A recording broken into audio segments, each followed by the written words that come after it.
RGPV diploma के previous year के question papers को सॉल्व करने की सीरीज़ के इस वीडियो में हम ईयर 2023 के कंप्यूटर प्रोग्रामिंग का क्वेश्चन पेपर सॉल्व कर रहे हैं। और आज की इस वीडियो में हम इस क्वेश्चन पेपर का क्वेश्चन नंबर 4 का ऑप्शन ए सॉल्व करेंगे। तो आज की इस वीडियो के लिए हमारे पास क्वेश्चन है एक्सप्लेन फॉर लूप इन सी, या सी में फॉर लूप को समझाइए। तो अगर आपके सेमेस्टर एग्जाम में आपसे क्वेश्चन पूछा जाता है कि सी में फॉर लूप को समझाइए या सी में विभिन्न प्रकार के लूप्स को समझाइए, तो आप उस क्वेश्चन का आंसर कुछ इस तरीके से लिख सकते हैं। हालांकि क्वेश्चन पेपर में जो अभी क्वेश्चन पूछा गया है आरजीपीवी डिप्लोमा के क्वेश्चन पेपर में, वो सिर्फ फॉर लूप के बारे में पूछा गया है, लेकिन इस बार क्वेश्चन पेपर में फॉर लूप आया है तो हो सकता है नेक्स्ट टाइम वाइल लूप आए, उसके बाद हो सकता है डू वाइल लूप आए। इसलिए मैंने क्वेश्चन थोड़ा मॉडिफाई किया है और मैंने इस क्वेश्चन में तीनों लूप्स को ही बहुत डिटेल में समझाया है। आपके एग्जाम में जो भी लूप आए आप बस उस पोर्शन को अपने एग्जाम में लिख सकते हैं। और अगर आपको एग्जाम में क्वेश्चन पूछा जाए कि आप सारे ही लूप को समझाइए, तो फिर आप ये पूरा का पूरा आंसर अपने एग्जाम में लिख सकते हैं। ये आंसर 8 से 10 नंबर के क्वेश्चन के लिए बहुत आराम से लिखा जा सकता है। तो चलिए आज के इस वीडियो में हम इस आंसर को लाइन बाय लाइन समझना शुरू करते हैं। तो इस क्वेश्चन के जवाब में आप सबसे पहले लिखेंगे कि सी भाषा में लूप्स का उपयोग कोड के एक भाग को बार बार चलाने के लिए किया जाता है। तो अगर हमने कोई सी प्रोग्राम लिखा है और हमें उस सी प्रोग्राम में किसी एक भाग को बार बार चलाना हो, हम चाहते हैं कोई भाग बार बार चले, तो हम लूप्स का उपयोग करेंगे।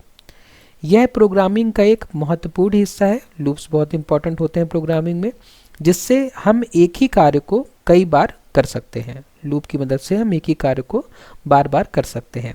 सी भाषा में मुख्यतः 3 प्रकार के लूप होते हैं, फॉर लूप, वाइल लूप और डू वाइल लूप।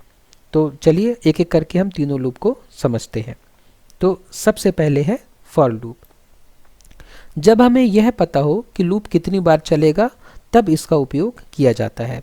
इसे आमतौर पर एक काउंटर के साथ उपयोग किया जाता है। तो हम फॉर लूप का उपयोग तब करते हैं जब हमें पता हो कि हमारा लूप कितनी बार चलने वाला है, तब हम फॉर लूप का यूज़ करेंगे। तो फॉर लूप का जो सिंटेक्स होता है वो कुछ इस तरीके से होता है। हम सबसे पहले फॉर लिखेंगे, उसके बाद ब्रैकेट लगाकर हम सबसे पहले इनिशियलाइज करेंगे वेरिएबल को, फिर हम कंडीशन चेक करेंगे। हमें पता है कि लूप कितनी बार चलने वाला है, तो हम जो वेरिएबल है उसकी वैल्यू को, जो लास्ट वैल्यू होगी उससे कंपेयर करेंगे कि कंडीशन अभी ट्रू है कि फॉल्स है। उसके बाद में जो हमने वेरिएबल इनिशियलाइज किया है उसको हम इंक्रीमेंट या डिक्रीमेंट करेंगे, और उसके बाद में अगर ये कंडीशन सही है तो हमारा जो कंट्रोल है वो इस करली ब्रैकेट के अंदर, मतलब कि हमारा ये वाला पोर्शन कंडीशन ट्रू होने पर बार बार एग्जीक्यूट होगा। तो ये है फॉर लूप का सिंटेक्स। तो चलिए एक एग्जांपल देखते हैं, उससे इस सिंटेक्स में क्लैरिटी आपकी और ज़्यादा बढ़ जाएगी। तो जैसे कि यहाँ पे एक सी प्रोग्राम लिखा हुआ है जिसमें फॉर लूप का यूज़ किया गया है। तो जैसे कि आप देख पा रहे हैं, सिंटेक्स और इस लूप का जो इम्प्लीमेंटेशन है उन दोनों में सिमिलरिटी हम देख सकते हैं कि जैसे कि हमने डिस्कस किया अभी कि सबसे पहले हम इनिशियलाइज करेंगे। तो देखिए हमने यहाँ पे एक वेरिएबल इनिशियलाइज किया, डिक्लेयर भी हमने यहीं पे कर दिया है, आप चाहे तो डिक्लेयर पहले कर सकते हैं। उसके बाद हमने क्या किया है, कंडीशन चेक किया है। तो देखिए हमने यहाँ पे कंडीशन चेक किया है कि आई की वैल्यू जब तक लेस देन और इक्वल टू 5 है तब तक ये लूप चले। उसके बाद में हम इंक्रीमेंट या डिक्रीमेंट करेंगे, तो हमने आई की वैल्यू को यहाँ पे इंक्रीमेंट किया है। और उसके बाद लूप के अंदर हमने क्या लिखा है, प्रिंटफ स्टेटमेंट, जो कि इस कंडीशन के ट्रू होने पर बार बार चलेगा। तो चलिए इस कोड को एक बार थोड़ा डिटेल में समझ लेते हैं। सबसे पहले हमने क्या किया, हमने सबसे पहले इनिशियलाइज किया, ठीक है। आई को हमने डिक्लेयर करके इनिशियलाइज किया, आई को कैसे 1 से इनिशियलाइज कर दिया हमने। अब हमने कंडीशन चेक किया कि आई की वैल्यू 1 है, तो 1 is less than equal to 5, तो ये कंडीशन ट्रू है, ये कंडीशन ट्रू है। तो इसका मतलब ये लूप चलेगा, ये लूप सक्सेसफुली चलेगा। तो हम लूप के अंदर जाएंगे और लूप के अंदर जाकर इस प्रिंटफ को एग्जीक्यूट करेंगे। हमें इंक्रीमेंट अभी नहीं करना, एक बार लूप चलने के बाद हम इंक्रीमेंट करेंगे। पहले हमें कंडीशन चेक करना है, कंडीशन ट्रू होते ही हम लूप के अंदर चले जाएंगे। लूप के अंदर गए और हमने प्रिंटफ स्टेटमेंट एग्जीक्यूट किया, तो हमें आउटपुट में मिला काउंट आई की वैल्यू 1। ठीक है, काउंट परसेंटेज डी मतलब जो भी आई की वैल्यू होगी वो यहाँ पे प्रिंट हो जाएगी। जैसे ही प्रिंटफ स्टेटमेंट एग्जीक्यूट हुआ, हमारा लूप कंप्लीट हो गया। अब हमें क्या करना है, इंक्रीमेंट करना है। तो हमने आई की वैल्यू को इंक्रीज करके 2 कर दिया, आई की वैल्यू 1 से इंक्रीज हो जाएगी। आई प्लस प्लस मतलब होता है पोस्ट इंक्रीमेंट, इसका मतलब होता है I equal to I plus 1, मतलब आई की वैल्यू 1 इंक्रीज करिए और जो भी आए उसको आई में वापस आप रिस्टोर कर दीजिए। तो हमने क्या किया, आई की वैल्यू जो कि 1 थी उसमें 1 जोड़ा तो 2 हो गया, और 2 को हमने कहाँ रख दिया, हमने आई में ही रख दिया। तो आई की वैल्यू क्या हो गई, 2 हो गई। आई की वैल्यू 2 हुई तो हमने फिर से कंडीशन चेक करी। अब हम इनिशलाइज नहीं करेंगे, इनिशलाइज बस हम एक बार करेंगे, इनिशलाइज हम बस एक बार करेंगे, उसके बाद हम इनिशलाइज नहीं करेंगे। सबसे पहली बार हम इनिशलाइज करेंगे, उसके बाद में हम बस कंडीशन चेक करते जाएंगे और इंक्रीमेंट करते जाएंगे। तो आई की वैल्यू 2 हो गई तो हमने कंडीशन चेक करी, तो कंडीशन हमारी 2 is less than equal to 5, तो कंडीशन अभी भी ट्रू है, कंडीशन अभी भी ट्रू है। तो फिर हम अंदर जाएंगे और प्रिंट करेंगे काउंट 2। वैसे ही फिर आई की वैल्यू इंक्रीज होगी, आई की वैल्यू 3 हो जाएगी, तो आई की वैल्यू 3 के लिए भी प्रिंटफ चलेगा और काउंट क्या हो जाएगा 3, मतलब ये काउंट लिखा रहेगा फिर 3, फिर वैसे ही काउंट 4 हो जाएगा, वैसे ही काउंट 5 हो जाएगा। जब आई की वैल्यू 3 के बाद 4 होगी, फिर 5 होगी, फिर 6 होगी, ये 3, 4, 5 के लिए कंडीशन जो है ट्रू होती जाएगी। और जैसे ही आई की वैल्यू 6 होगी और हम कंडीशन चेक करेंगे कि 6 is less than equal to 5, तो ये कंडीशन फॉल्स हो जाएगी, ये कंडीशन क्या हो जाएगी, फॉल्स। और जैसे ही कंडीशन फॉल्स होगी तो हमारा जो लूप होगा वो टूट जाएगा और हम लूप के बाहर आ जाएंगे। अब हम लूप के बाहर आ जाएंगे तो हमें आउटपुट में जो मिला वो ये मिला, काउंट 1 2 3 4 5 तक। तो आप इस कोड को लिखने के बाद कुछ इस तरीके से आउटपुट भी लिख सकते हैं। तो चलिए इस कोड को हम एक बार रन करके भी देख लेते हैं। तो ये वही कोड है जो हमने अभी समझा है, आई इक्वल टू 1 से लेकर ये 5 तक काउंट को प्रिंट करेगा। तो अगर हम इस कोड को रन करेंगे तो रन करने पर हमें आउटपुट मिलेगा काउंट 1 2 3 4 5, ठीक है, क्योंकि ये लूप 5 बार चल रहा है। अगर हम इसको 5 की जगह 50 कर देंगे तो ये लूप 50 बार चलेगा और हमें काउंट में 50 तक का काउंट हमें प्रिंट होकर आएगा। जैसे कि आप अभी देख सकते हैं काउंट 1 से लेकर ये 50 तक हमें प्रिंट होके आ गया है, क्योंकि हमने यहाँ फॉर लूप यूज़ किया है और अब फॉर लूप में हमें पता था कि हमें 50 बार इस लूप को चलाना है, तो हमने उसी तरीके से इस कोड को किया और हमें आउटपुट मिल गया। उसके बाद जो हमारे पास नेक्स्ट लूप है वो है व्हाइल लूप। जब हमें यह नहीं पता हो कि लूप कितनी बार चलेगा तब हम इसका उपयोग करते हैं। यह तब तक चलता है जब तक कि कंडीशन ट्रू है। तो जब हमें पता हो कि लूप हमें कितनी बार चलाना है तो हम फॉर लूप का यूज़ करेंगे, और जब हमें नहीं पता हो कि लूप कितनी बार चलेगा तो हम व्हाइल लूप का यूज़ करते हैं। तो चलिए हम देखते हैं इस आंसर में कि ये ऐसा क्यों और कैसे हम करते हैं। तो सबसे पहले व्हाइल का सिंटेक्स देख लेते हैं हम। तो व्हाइल का सिंटेक्स कैसा है, व्हाइल का सिंटेक्स ऐसा है कि हम सबसे पहले व्हाइल लिखेंगे, फिर ब्रैकेट लगा के कंडीशन लिखेंगे और कंडीशन ट्रू होने पर हम इस ब्लॉक ऑफ कोड को एग्जीक्यूट करेंगे। तो कंडीशन सही होगी तो हम लूप के अंदर जाएंगे और जो भी अंदर लिखा होगा हम उसको एग्जीक्यूट करेंगे। तो चलिए एक प्रोग्राम के माध्यम से हम इस व्हाइल लूप को समझते हैं। तो एग्जाम्पल में हमें एक प्रोग्राम लिखा है जिसमें यूज़र से संख्या इनपुट लेते रहना है और यदि संख्या 0 हो तो लूप समाप्त कर देना है। मतलब ये एक ऐसा प्रोग्राम है जिसमें हम यूज़र से कुछ इनपुट लेते रह रहे हैं और जैसे ही यूज़र ने 0 एंटर किया तो ये लूप बंद हो जाएगा। तो चलिए पहले इस प्रोग्राम को समझ लेते हैं, फिर उसके बाद हम इस प्रोग्राम को रन करके देखेंगे और समझेंगे कि ये प्रोग्राम कैसे काम कर रहा है। तो इस प्रोग्राम को समझने के स्टेप में सबसे पहले हम देखते हैं कि मेन के अंदर हमने एक वेरिएबल बनाया है नम नाम का वेरिएबल। नम नाम के वेरिएबल में हमने अभी कुछ भी वैल्यू नहीं रखी है। उसके बाद में यूज़र को एक मैसेज दिखेगा कि इंटर अ नंबर। तो यूज़र एक नंबर एंटर करेगा। मान लीजिए यूज़र ने एक नंबर एंटर किया, मान लीजिए वो नंबर है 5, तो नम में क्या चला गया, 5 चला गया। उसके बाद में देखिए ये व्हाइल लूप है। सिंटेक्स में हमने यही डिस्कस किया था कि व्हाइल लिखेंगे, उसके बाद में कंडीशन लिखेंगे। कंडीशन अगर ट्रू होगी तो अंदर जाएंगे और ट्रू नहीं होगी तो हम बाहर ही चले जाएंगे।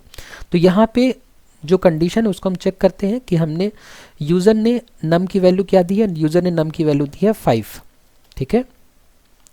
तो कंडीशन हो जाएगी कि 5 इज़ नॉट इक्वल टू 0। तो कंडीशन है कि 5 0 के बराबर नहीं है, तो ये कंडीशन सही है क्योंकि 5 जो है 0 के बराबर नहीं है। तो हमें मैसेज प्रिंट हो जाएगा कि यू एंटर्ड 5, हमें आउटपुट में मिलेगा कि you entered 5, enter another number, enter 0 to stop.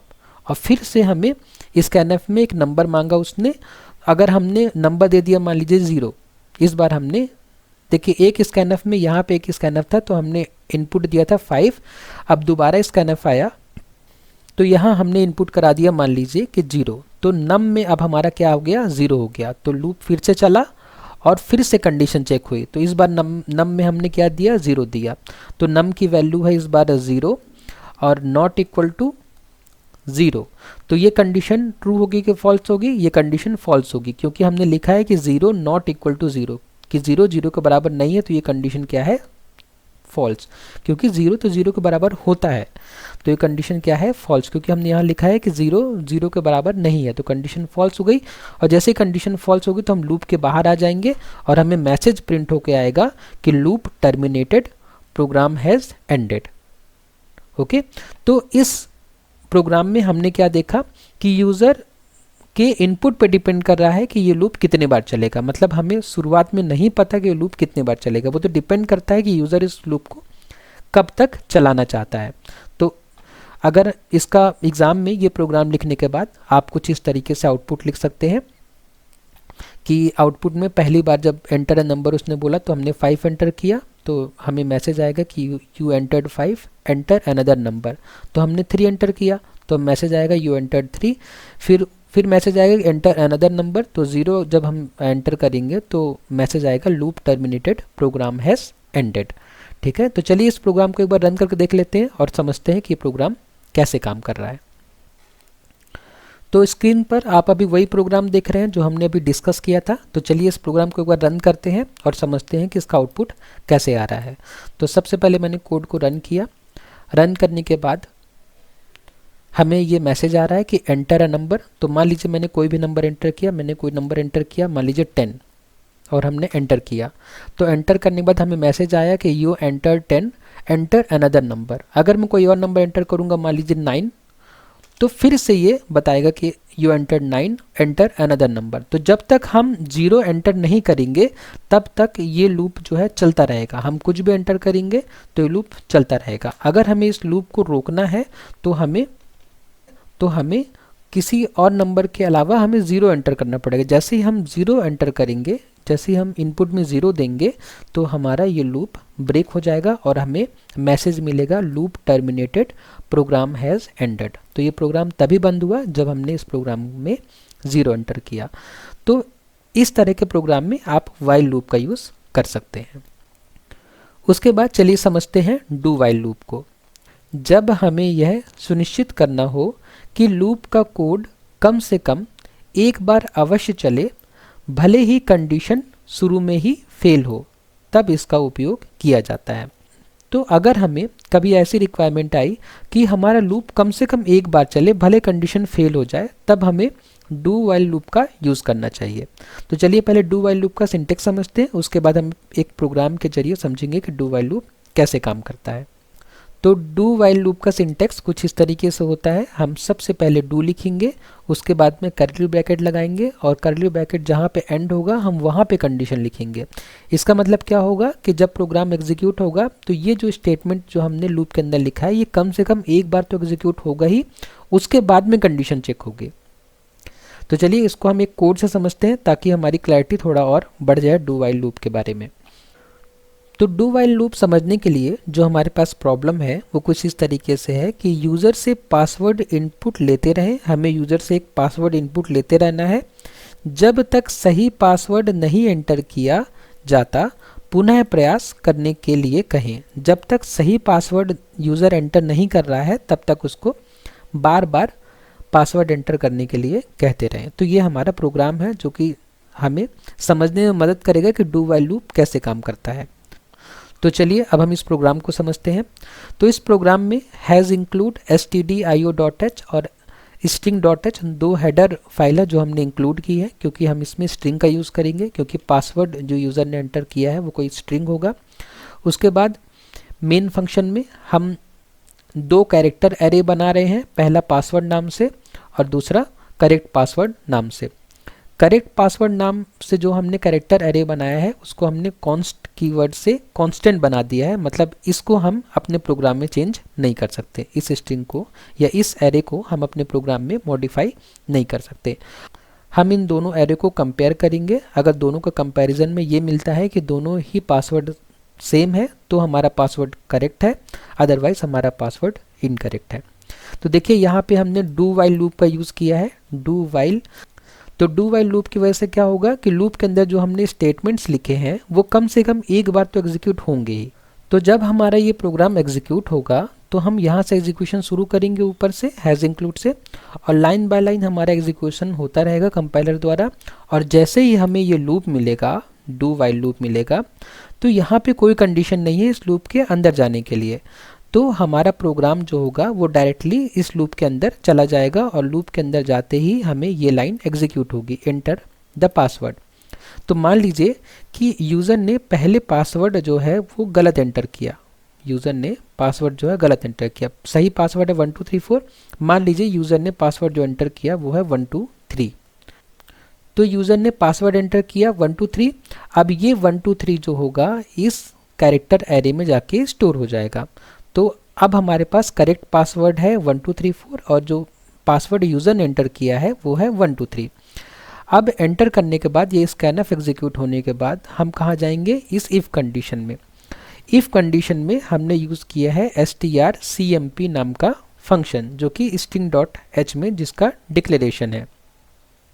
तो strcmp फंक्शन क्या करता है कि अगर ये दोनों स्ट्रिंग आइडेंटिकल हैं, दोनों स्ट्रिंग अगर सेम है, ठीक है, तो रिटर्न करता है 0।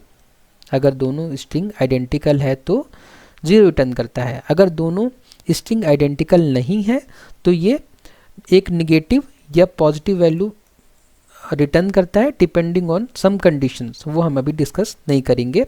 मतलब अगर स्ट्रिंग आइडेंटिकल नहीं है तो ये नॉन ज़ीरो वैल्यू रिटर्न करता है। तो जैसे कि हम अभी देख पा रहे हैं कि पासवर्ड की वैल्यू है 123 और करेक्ट पासवर्ड की वैल्यू है 1234, तो दोनों ही स्ट्रिंग आइडेंटिकल नहीं है, तो यहाँ पे एक नॉन ज़ीरो वैल्यू रिटर्न होगी। हम मान लेते हैं कि वो नॉन ज़ीरो वैल्यू है -1, ठीक है। strcmp जो है ये फंक्शन यहाँ से पूरा यहाँ तक है, यहाँ से यहाँ तक पूरा ये फंक्शन strcmp। तो दोनों ही ये जो कैरेक्टर एरे है ये आइडेंटिकल नहीं है, ये सेम नहीं है, इसमें 123 है, इसमें 1234 है। तो जब दोनों आइडेंटिकल नहीं है तो strcmp फंक्शन जो होगा रिटर्न करेगा मान लीजिए -1। अब कंडीशन हम चेक कर रहे हैं इफ़ में कि -1 जो कि इसका रिटर्न वैल्यू है -1 इज़ नॉट इक्वल टू 0, तो ये कंडीशन क्या हो जाएगी, ये कंडीशन हो जाएगी ट्रू, क्योंकि -1 और 0 बराबर नहीं है, ये बात सही है। तो -1 और 0 बराबर नहीं है, कंडीशन ट्रू है।